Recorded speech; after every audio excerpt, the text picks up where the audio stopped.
Lara, welcome. What's the slow burn joke you got for us? So when my husband and I first started going out, he was a really bad snorer.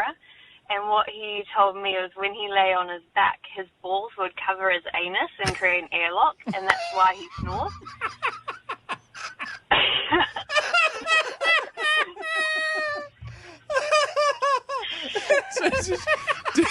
Did you at any stage while he was snoring just test by picking them up to see if they weren't blocking his toot hole? I cradled his balls for 3 years before I figured it out.